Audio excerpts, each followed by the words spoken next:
Good evening. Welcome once again, and thank you for joining us on today's edition of the Economic Forum Show. I am your host, YUSUF, and today, as usual, we are joined with our Professor ABBASS MOHAMMED EL-KHAMIS. Watch us live this on every Monday on our Facebook page and YouTube channel at YUSUF TV. Like, share, and leave your comments at the comment section below. Today on the show, we are going to hold discussions on the impact of global economic trends. Is Ghana's economy immune? Stay tuned as our economic professor will give us an insightful discussion on the topic, and also leave your comment at the comment section if you have any. Professor, welcome to the show. Thank you, and thank you, YUSUF TV, for having us once again. And for our viewers, welcome back. We've been off for a couple of weeks, but alhamdulillah, we're here to continue our discussion on economics. Yeah. Professor, as usual, we want to talk about the global economic trends today. And first of all, when we talk about global economic trends, what are the key ones currently shaping the world right now? Yes, as our viewers might know, global economic trends right now is being shaped by three factors I wanted to, discuss here. The first one is the slower but positive global growth. So since COVID, we've experienced a slower growth all across, the globe, meaning all across nations where we are barely recovering. A lot of economies, including economy like the U.S., is recovering. And with persistent uncertainty, that's what we're dealing with. So IMF in 2025, they pegged or predicted the economy to grow at 3%. And warns of a downside risk from trade tensions and geopolitics. So we're looking at a trend of economic growth that is going to be affected by political events as well. All right. So even the OECD makes a similar call and flags weak investment and sticky inflation in some, economies. The second is higher for longer, which means real interest rate is going to stay longer at the highest rate than the 2010s average. So during the 2010s period, we experienced a high, real interest rate. And we're going to still continue to experience that as a globe. So even as inflation eases, it's going to be real interest rate also being up there. All right. Thirdly, geo-economic fragmentation, which has to do with, what is going on in the U.S. around tariffs, export controls and supply chain de-risking, which raises cost and redirects trade and FDI. So these are the three key trends that we're facing that is affecting everyone that we should be aware of. Yeah, thank you very much. Professor, when we talk about global economic trends, how do global issues like inflation, interest rate hikes, or currency fluctuation affect Ghana's economy? We always say, we're in a global village, so globalization is here, so we cannot, run away from as far as the world stage is concerned. But what is sure and certain is that when advanced economy rises, like if their rate rises, Ghana's external borrowing costs will go up. Okay. And portfolios flowing in becomes thinner. That is exactly what happened before 2022 market shut out and subsequent IMF program. So if you look at the event leading to us going into the IMF bailout in 2023, this is what was happening. High rate, for external loans, leading to market shutdowns. And then the second one we have to look at is the currency swings. When we have uncertainty in our foreign exchange, as far as dollars to CD is concerned, if there are swings that get passed through our prices, it becomes something that's a burden on our import. So our import on a lot of essentials becomes very expensive. All right. Then finally, as inflation also rises, it becomes very difficult for us to be able to, afford the things that we afford. So, but currently, as inflation is falling in 2025, thank God we've seen a fall in 2025, where the Bank of Ghana cut the policy rate from 25% in July to 25%. It was 40 when they took over. Now the policy rate has been cut to 25% in July 2025. This helped ease the domestic borrowing cost. And eventually the inflation has also been slowed down to about 12.1% in July 2025. So slowing down from 22 to 23% earlier in the year. So this is how the global inflation affects the Ghanaian economy. So it's very important we understand the relationship between what happens outside and how it all connects back to our economy. Yeah, Professor, thank you very much. Professor, when we look at the previous administration, one of their major challenges or one of their major obstacles was the Russia-Ukraine war. So is Ghana truly insulated from global shocks, or are we more vulnerable than we think? Because the previous government used to give example with the Russia-Ukraine war, saying it has been the major cause of the rising prices and the economic instability. So are we more vulnerable than we think, or is Ghana insulated from global economic shock? No country is insulated. We are exposed just like every other country in the world is exposed.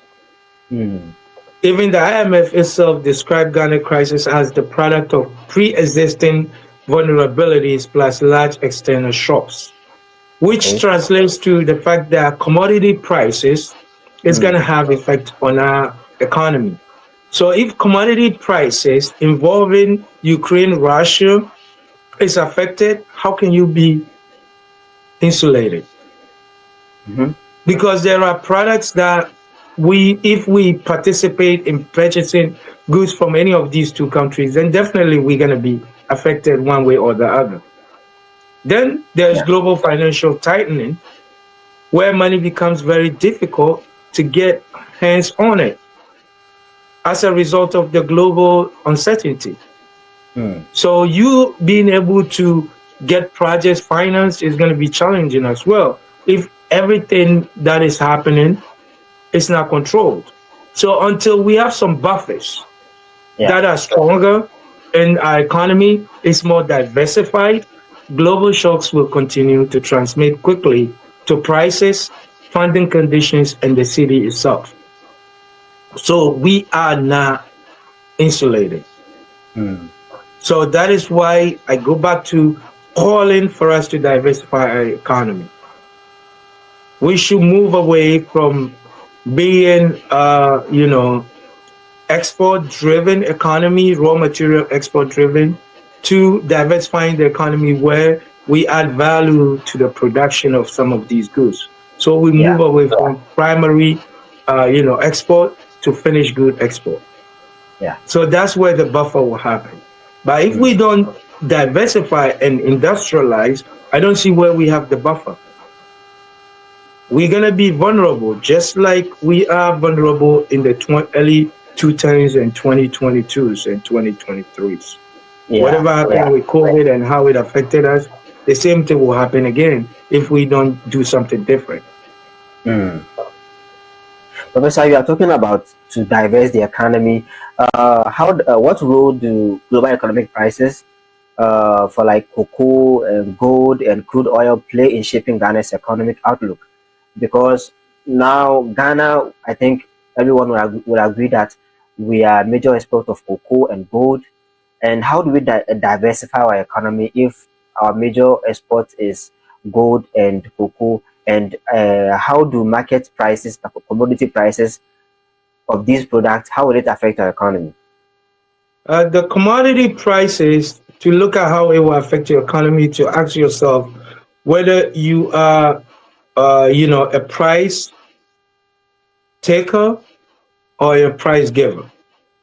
So if we are a price taker, which means that the market is going to determine the price, then we are as vulnerable as we mentioned earlier, where the cocoa prices are dictated by market forces outside Ghana. Okay. So when prices surge, like we saw early 2024-25, on poor West African harvest and disease pressure, Ghana responded by raising the farm gate price over 50%. That was in 2024, right? So our revenue improves then. But then the volatility is high and volumes can be weaker sometimes, where the prices can go down. When the prices do go down as a result of market forces, then what happens is that the revenue coming in is going to be lower than we expected. So to diversify such an industry would be to move rapidly in ensuring that we can take the cocoa raw beans into the finished products. How many of the companies can we establish that are actually processing the cocoa beans and giving us finished products? Because at the end of the day, ask yourself, those buying, what are they doing with it? They're transforming these products into finished products. So why can't we also be the companies that produce the cocoa in its finished form and sell it at the highest price? Yeah. All right. I think, so that's how we diversify. Yeah, one of our issues is the lack of these manufacturing industries in Ghana. So what is your comment on that? Yeah, that's the process of diversifying. That's why I say in order to be insulated from the influence of global market, then you have to think deeper and go beyond relying on revenue from cocoa prices determined by the market. Because when we say something is determined by the market, that means we're not in control. Yeah. All right. If you want to have some leverage on prices, the only way is to be the number one company or the number one country which produces the best finished product when it comes to cocoa. Can we get to that level? Instead of saying we produce the most in Africa, why don't we produce the best chocolate you can ever get in the world in Ghana? Because we have the best cocoa. Yeah. So change the narrative from being the highest producer of cocoa to producing the best chocolate in the world, because you have the best cocoa. Yeah. Professor, so that's the mindset we need to have. That opens the door for the youth that we have so many opportunities. If you look at Ghana, the setup, the population is favorable. The youth are waiting to be employed. Can we be serious and get it to that level where, these factories are almost everywhere if, needed, and that the youth can get going? All right. So that's where we need to be. Yeah. Thank you very much. Dear Cherry viewers, you can also leave your comments in the comment section below as you follow the discussion. We are talking about the impact of global economic trends, and we are discussing whether if Ghana's economy is immune from the global economic trends. Professor, you have mentioned a lot of examples or measures that can be taken to diverse the economy. Now, most of our exports and imports, the medium of our transaction is the US dollar. Is there any direct correlation between using the dollar as a medium of transaction and how we can immune our economy from global economic shocks? Yes, I think using the US dollar in Ghana's economy will be the biggest mistake we could ever do, which takes away our ability to continue strengthening the dollar's exchange against the city's exchange against dollar. Yeah. Because when we do that, when we begin accepting dollars as a medium or currency of exchange, then it is putting pressure on the demand for dollars. Higher on the demand for dollar, we have no choice but to increase the prices in favor of dollars. So I don't know which economy will allow that, because that means we will never get out of the hole that we found ourselves prior to 2025. Yeah. All right. Now we're doing a good job, strengthening the dollar. It's kind of stable for a minute. But if we want to continue the gains that we have, the last thing we want to do is to dollarize our economy. If you dollarize the economy, then you are pushing CD to the back. And that's going to put pressure, especially in economies where you are importing more than 50% of your consumption. So this is what happens then. Locally, we demand dollars to do transaction. That's pressure number one. Pressure number two, you demand dollars to go outside and import. So how are you going to be able to overcome the weakness of cities if you continue to transact in dollars? So that would be our biggest mistake. And I believe the government is not going to allow that, because that would be our worst nightmare if we allow this to happen. Yeah, Professor, thank you very much. Now, Professor, let's look at foreign investments. Have foreign investments in Ghana been influenced by international economic uncertainties? Are we in a position whereby people are sort of holding back their resources, or are we more favorable to get more foreign investment in this country, considering the nature of the global economic trends today? Okay, when it comes to foreign investment, this is what the number is telling us, that our FDI inflows to Ghana rose from 1.3 billion in 2023 to about 1.6 billion in 2024. All right, and which is from UNCTAD, their fact sheet. That's where I got that data. But what we've seen is that has been this below expectation. And what happens is that their projection in 2025 depict that there's going to be a slow investment as far as foreign direct investment is concerned in 2025. Why are they predicting this? It's because of the challenges outside Ghana, like the tariffs, all right, and then the slow economic growth that we mentioned earlier, where the whole world is growing at 3%. So if the whole world is growing at 3%, think about it. If you were an investor and has money, and you're trying to bring your money for an investment product or project in Ghana, you would think again. If the whole economy is slowing down at 3%, even in the US, we're feeling that pain, where nothing is moving. If you're a business owner, then you can attest to the fact that everything has slowed down. The world is going through a recovery, and with the uncertainty around tariffs, nothing is being helped. And the geopolitics, the wars, the two major wars going on, it's not helping anything either. So everybody is sitting on their money very carefully, not wanting to take too much risk. So that is what's affecting Ghana and any other country for that matter. So there is, slow inflows of FDIs all across the world, and Ghana is not an exception. All right, which is why if we should begin activities of diversifying and looking to take advantages of sources within the shores of Ghana and the region, that will be an alternative we should start thinking about.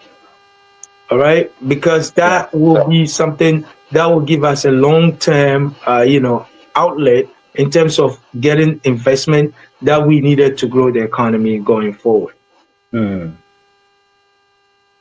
Okay, Professor, let's consider Ghana's economic policies.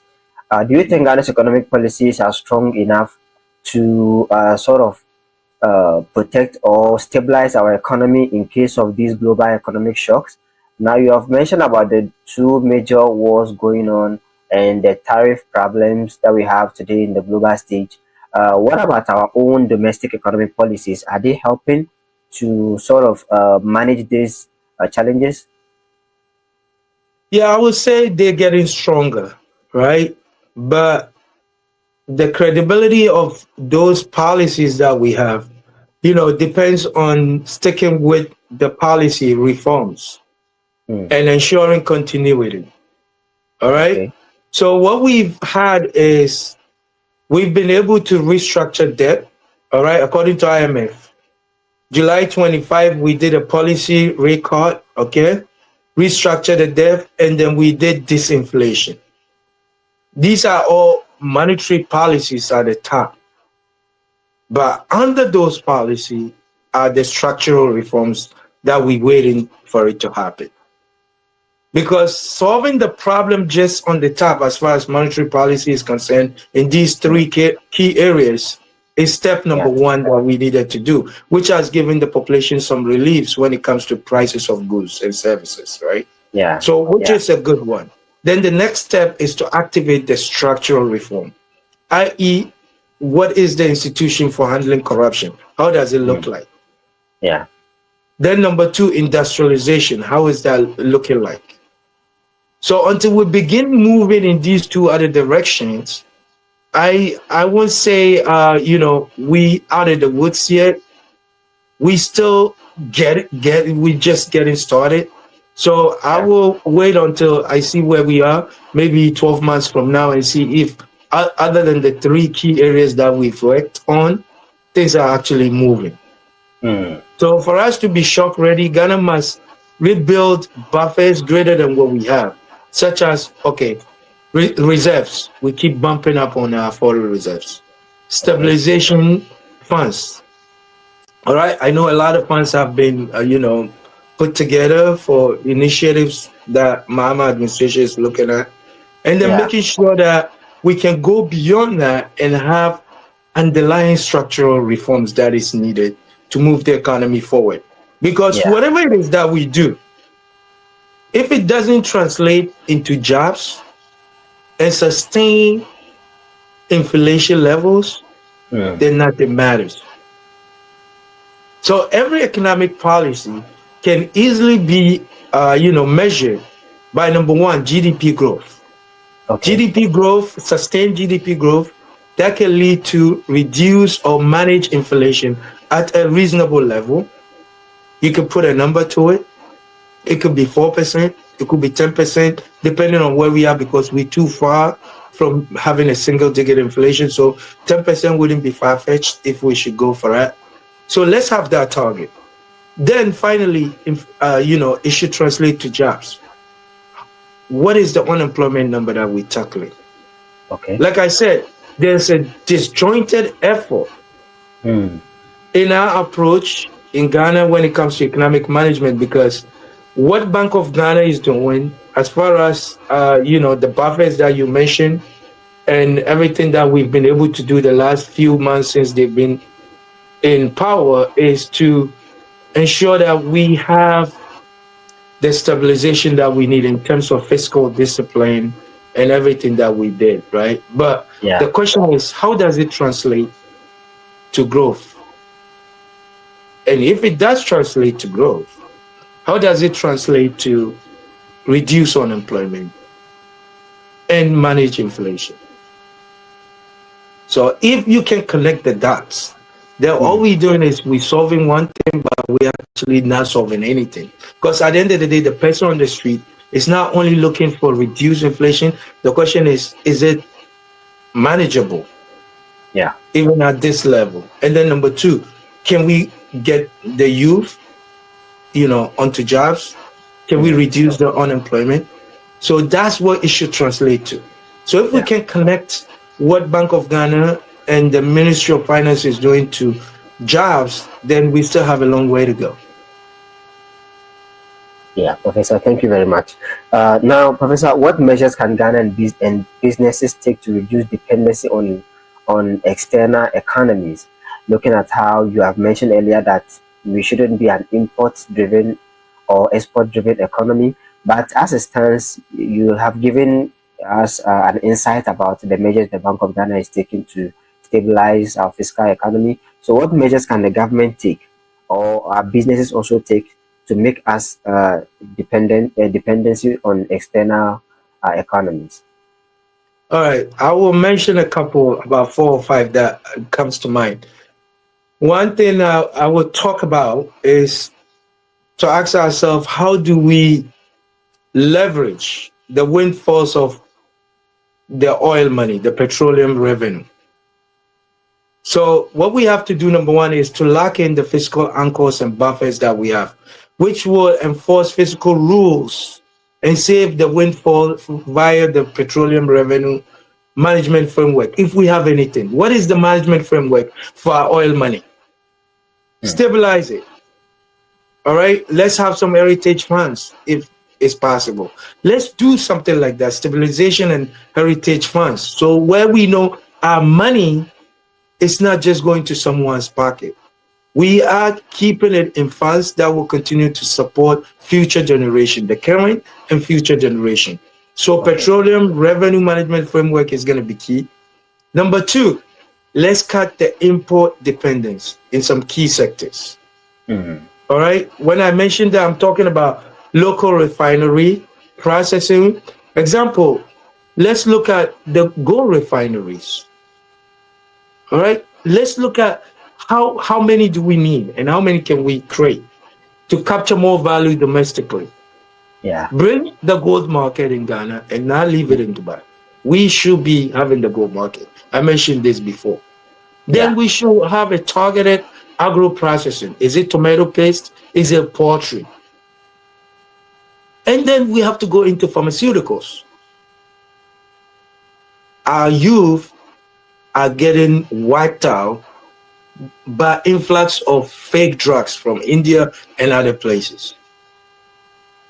Can we invest in research and make sure that we produce? We have the herbs. We have what it takes to produce these pharmaceuticals. Why do we allow countries to just dump garbage on us called drugs? Yeah. These are areas we have to start thinking. All right? But our research budget of 0.3% is not going to cut it. We have to think again as people. Is it really, are we really serious investing 0.3% on research? How are you going to grow as people? Yeah, yeah. All right. And then thirdly, we also have to think about, I mentioned diversifying exports and upgrading value chains. So there's a whole lot of those that we have to do. Then we have to manage our risk.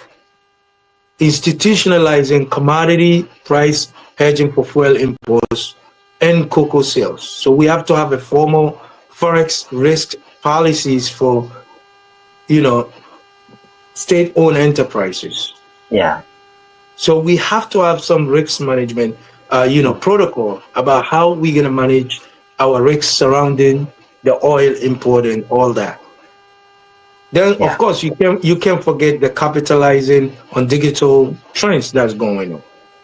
We have to expand on the financial fintech and digital, you know, tools that we have, like the digital ID usage. We have to ensure that we can leverage Ghana Card to increase the tax base, because all of these requires revenue.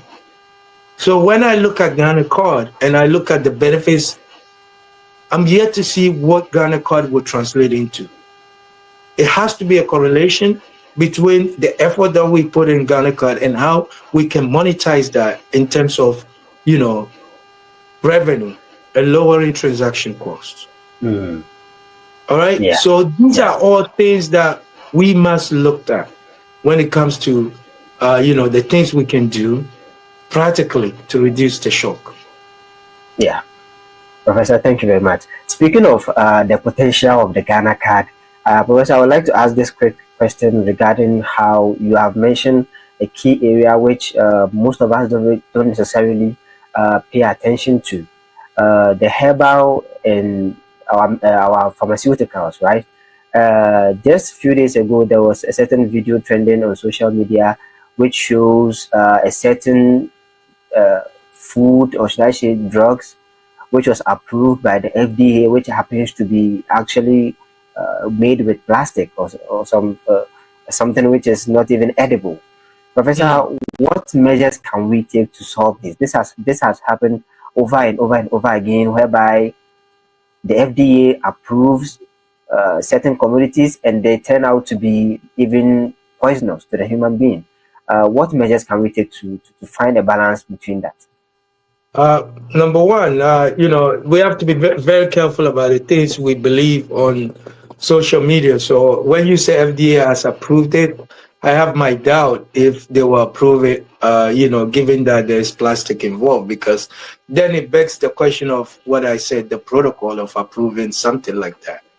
Yeah. All right. So I don't think an institution would exist and such thing will happen under their watch. But if it does, then it's a disappointment on our part that we have a whole institution that failed to catch the fact that there's plastic, in a product. But it all comes down to, is that our priority as a nation? The fact that as a nation, when we look around us in our communities, we have kids walking around, like out. They knocked out, and they walking and shaking their heads as if something they've been possessed by. It's all drugs. And you see this almost everywhere, right? In Ghana, everywhere you look at where there's population, you're going to see the effects of these fake drugs in the system. So the question I ask is this a priority as a nation that we will solve this? If it's a priority that we will solve this, then number one, there is a lot of things, resources needs to go into the solution for this, which has to do with the management office, the FDA. Are they resourced enough? Do they have the personnel? All right. Do they have the personnel? Do they have the funds to embark on, audit? What is the supervision looking like? How many pharmacies do we have that are not properly licensed? Who is watching what? They probably don't have the personnel to go out. And what is the rules and regulations surrounding people selling things on social media? On the radio stations, everybody is a herbalist right now in Ghana. It's a very lucrative business in Ghana. Why? What are the rules?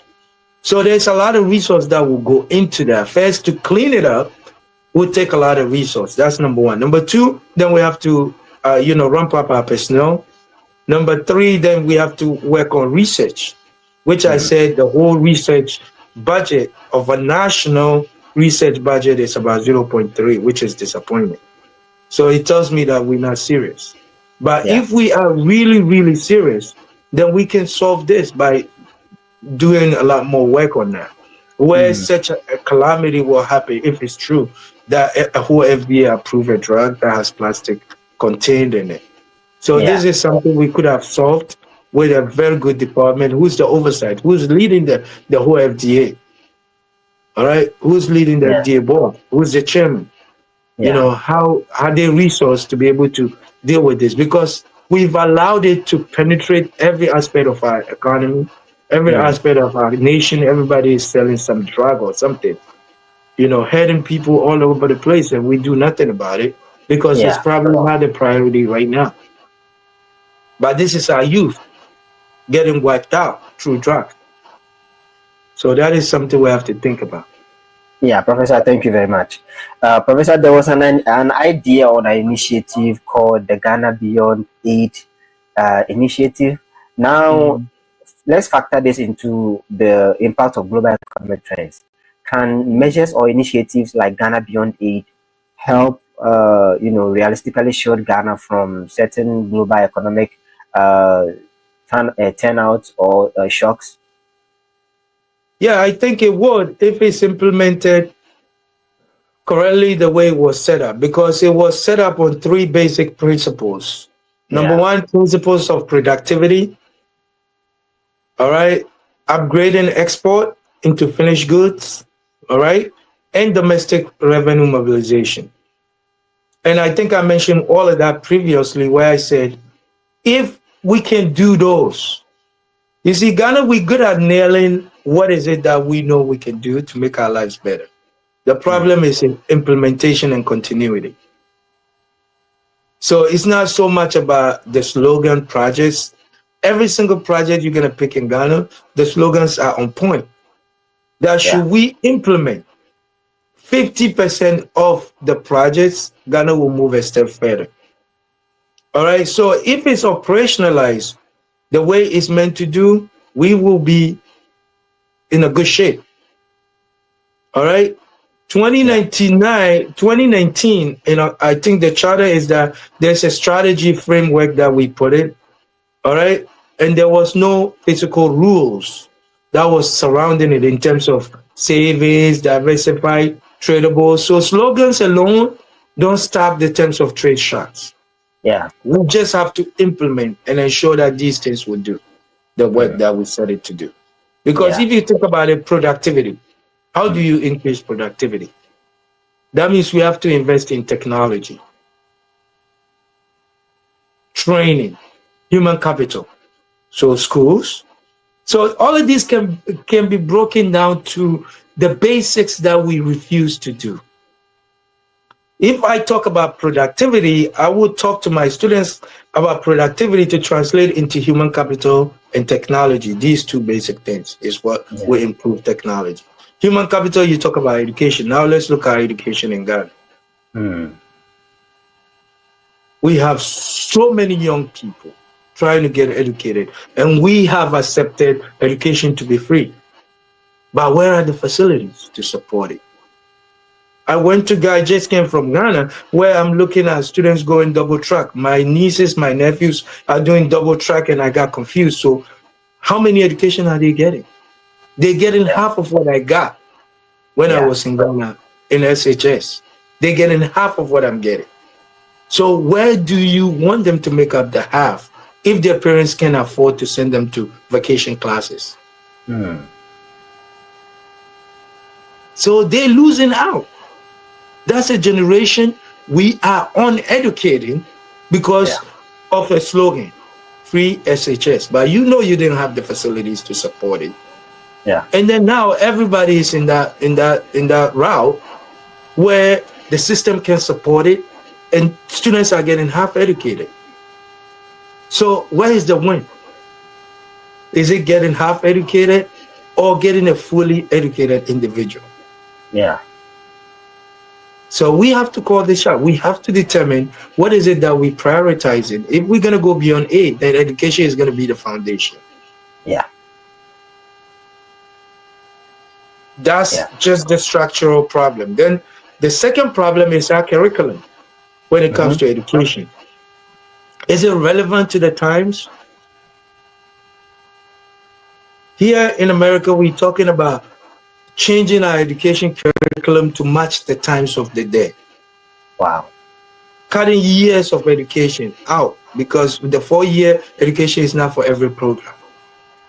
How quickly can we get these students ready for the industry that are waiting for them to get hired? So you got to live in the times. We cannot be having a British education system of pre-independence in Ghana. That cannot do. And I'm not talking about STEM. STEM is just selecting some few schools and them doing the right thing. Why can't we do it all across board? So I don't want to subscribe to a system that only selects some few schools. No.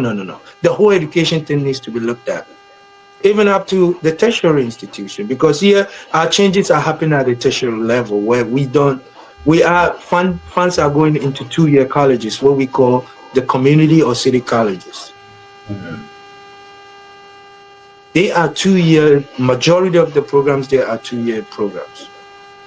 Industry-related programs. All right? You don't need 4 years for some of these, areas. So when can Ghana catch up to the times where we look at the needs of the nation and try to meet the needs of the industry quickly? That's if we even have the industry. So these are where the productivity is going to go. Then technology, of course. What are investment in technology looking like?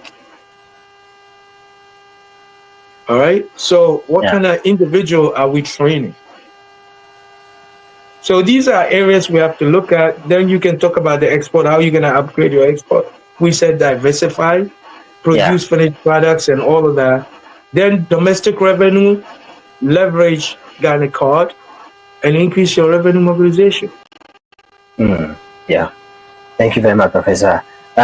Professor, with the world moving towards digital and green economies, we have seen this from a faster pace today with the introduction of artificial intelligence and all these new modern trends. How can Ghana position itself to benefit from all of this that is happening across the world? All right, before I even talk about artificial intelligence, I like us to look at the basics, right? Okay. We can incorporate artificial intelligence in almost everything we're going to do. So that one is not a question right now. Everybody has to be at that point. That's why I say your educational system needs to be relooked at and clean up to catch up to the times. Artificial intelligence is something that's not going away. All right? It's going to be here with us. It's time we accept it. But the question is, do we have a strategy to be able to leverage that tool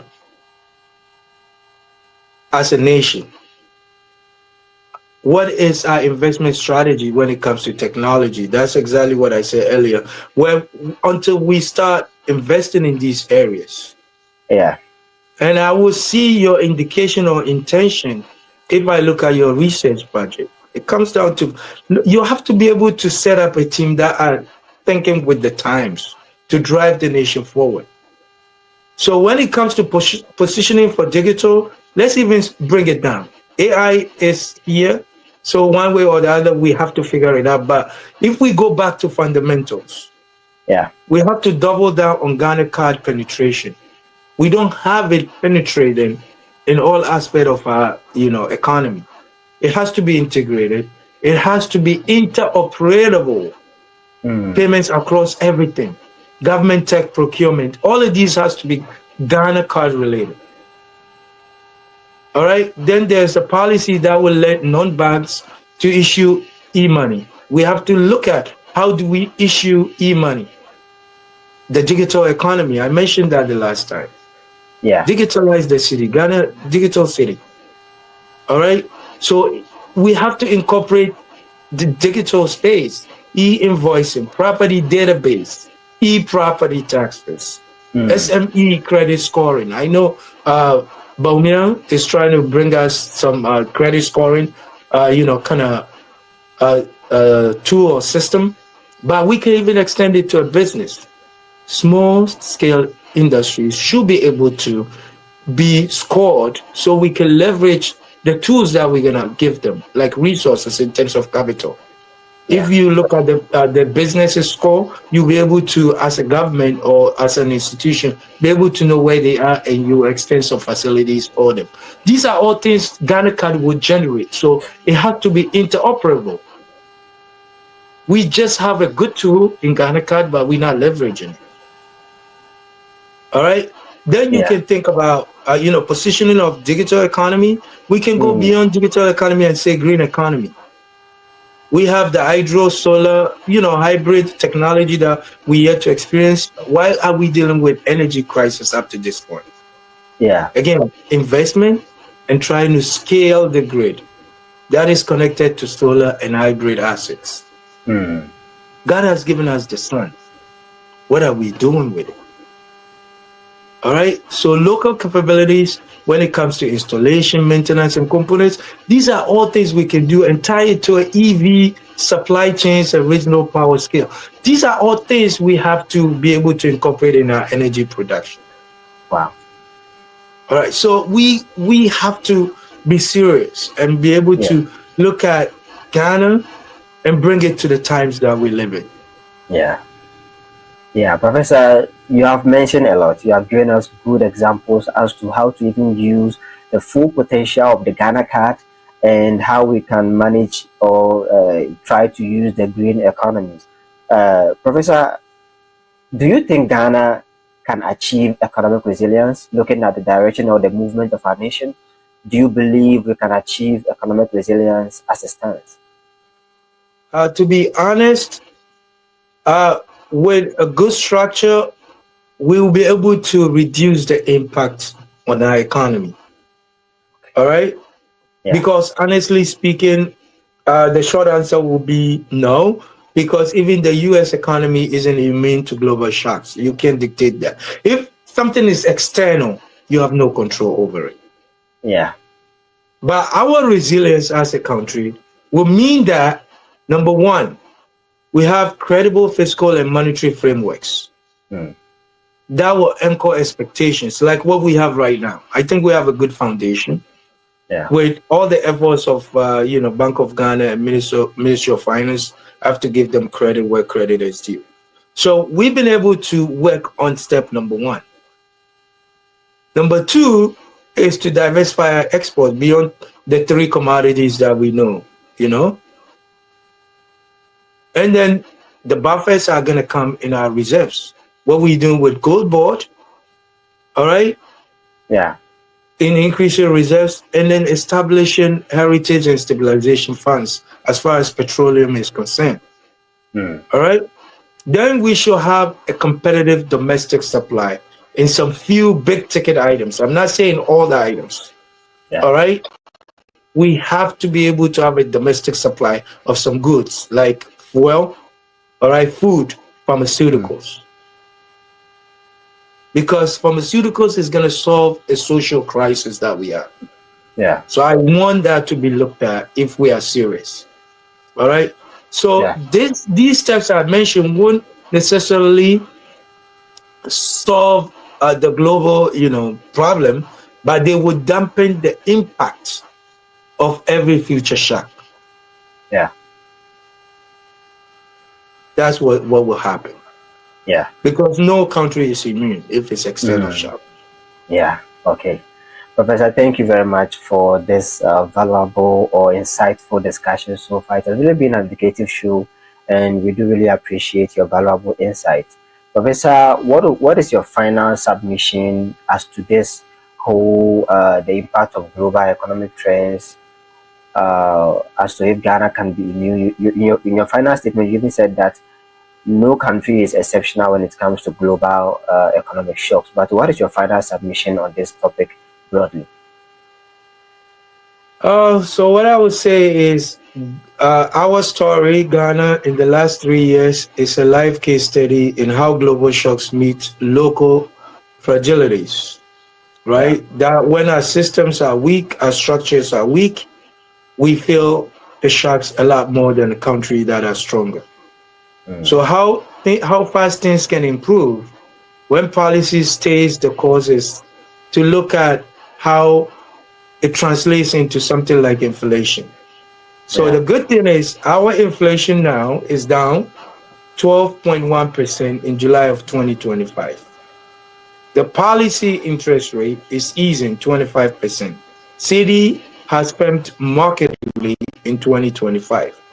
FDI ticked up a little bit in 2024, but the true resilience will come only when we save in good times, like right now, reserves, and spend within rules, reduce corruption, and add value at home, and sell more, produce and sell more, and more complex things to the world rather than raw materials or raw goods. Especially within Africa. This is how I believe we will turn a volatile global tide into a steady domestic current. Thank you. Yeah, Professor, thank you very much. Now, let's shift to the Hausa dialect a little bit for the benefit of our viewers who do not understand the English language very much. Professor, in summary, how would you summarize this whole discussion today in the Hausa dialect in just a few minutes?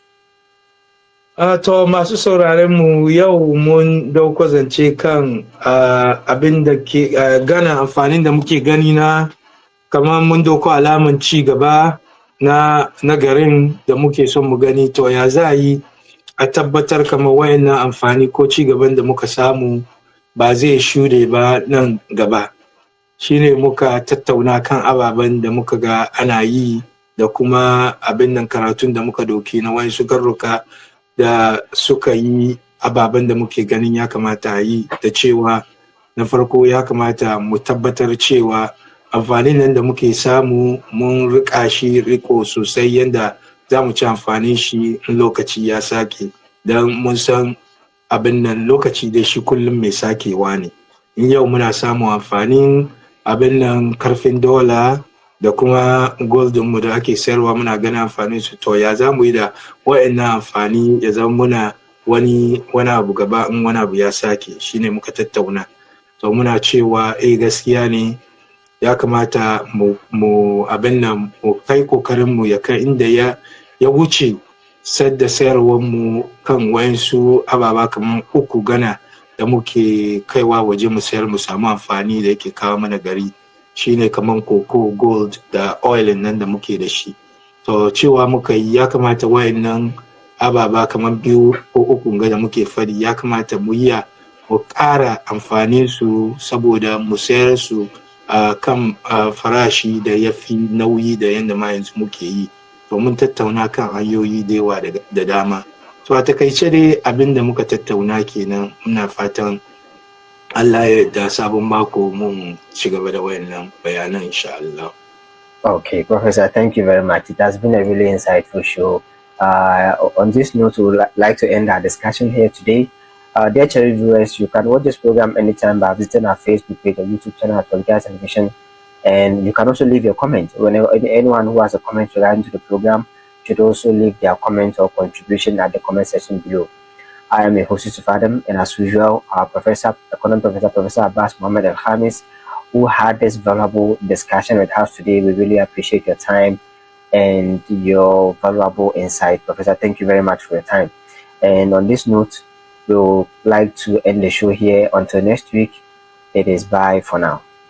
Assalamu alaikum.